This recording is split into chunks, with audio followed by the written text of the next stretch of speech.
তোমরা সবাই কেমন আছো?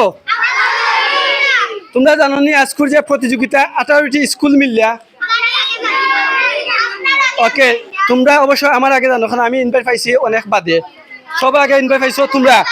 আসুন 18টা স্কুল, আর 18টা স্কুলের নাম হয়তো আমি কইতে পারতাম না, তবে স্টুডেন্ট হলে কইতে পারবা। তোমার স্কুলের নাম কিটা? এবারে সরকারি প্রাথমিক বিদ্যালয়, কোটালপুর সরকারি প্রাথমিক বিদ্যালয়। কোটালপুর সরকারি প্রাথমিক বিদ্যালয়। আমরা অনুরাই, তোমার স্কুলের নাম? কোটালপুর সরকারি প্রাথমিক কোটালপুর স্কুল। বিদ্যালয়। আমরা পাইছি নেবারে এবং কোটালপুর স্কুল। আর দেখি অন্য কোন স্কুল আছে। তোমার স্কুলের নাম? কোটালপুর নেবারা সরকারি নেবারাই। প্রাথমিক, নেবারা সরকারি নেবারা। রাজচন্দ্র। রাজচন্দ্র। রাজচন্দ্র সবাই চিনি আমরা, বয়সীপুরের স্কুল যেটা। আর আমরা এনে পাইছি নেবারাই, রাজচন্দ্র এবং কোটালপুর। আর দেখি কোন স্কুল আছে? তোমার কোন স্কুল? নেবারাই। নেবারাই। তুমি নেবারাই। মাটিয়াখানা সরকারি প্রাথমিক বিদ্যালয়। আমরা যখন নাম পাইছি, এছাড়া কোন কোন স্কুল আছে একটু নাম খোঁজেন। যার যে স্কুলের নাম যার যে দুটো হোক।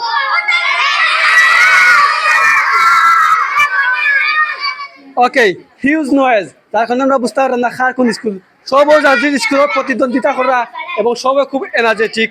আর এখান থেকে যারা এর আগে খেলার নাম দিছিলা অনেকে কিন্তু বিজয়ী হয়েছেন। সব বিজয়ী হলে আমরা একটু পরে দেখবো, আর তার আগে আমরা তার সাংস্কৃতিক যে অনুষ্ঠান আছে আমরা ওটা উপভোগ করবো।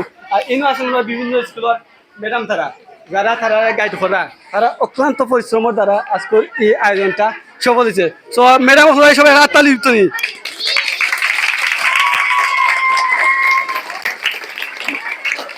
আসলে বিগ ক্রাউড, এটা দেখার পরে নিজের উৎসাহটা বাড়ি গেছে। এনকু যদি আমি আমার প্রাইমারি লেভেলে যাইতে পারতাম, হয়তো আমি এই ড্যান্সে বা অথবা ফিসো ড্যান্সে বইতে পারলাম না।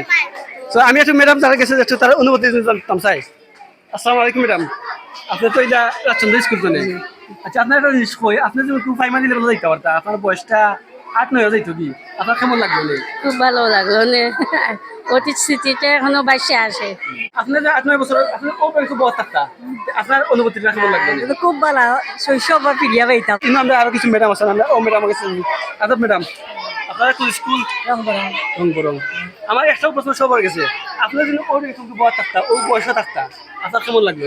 আর অনেক ভালো লাগতো। হয়তো আমরা এগুলো এখন আগে করতাম পারছি না, কিন্তু তারা যেগুলো করে অনেক আনন্দ সহিত করে, আমরা এগুলো এরকম করতাম পারছি না, কিন্তু তারা অনেক কিছু করে। আপামনি তার অনুভূতিতে আমরা বুঝলাম, আমরা যদি আমরা শৈশবে ফেরত যেতাম তাহলে এর চেয়ে বেশি আনন্দ আর কিছুই তো না। আচ্ছা, আমি যদি আমার শৈশবে ফেরত যেতাম চাই, লাইক অন্যদিন বইতাম চাই, দিকে তারা আমার বইবার দেয়নি, আমার অন্য বইবার দিবাইনি। না দিলাম না ম্যাডাম, তাইনা বইতাম দিতাম নি। দেখি ম্যাডাম অনুমতি দিননি, এটা বলে দিতাম নি, জানি না এবতরি দেখি দেইনি।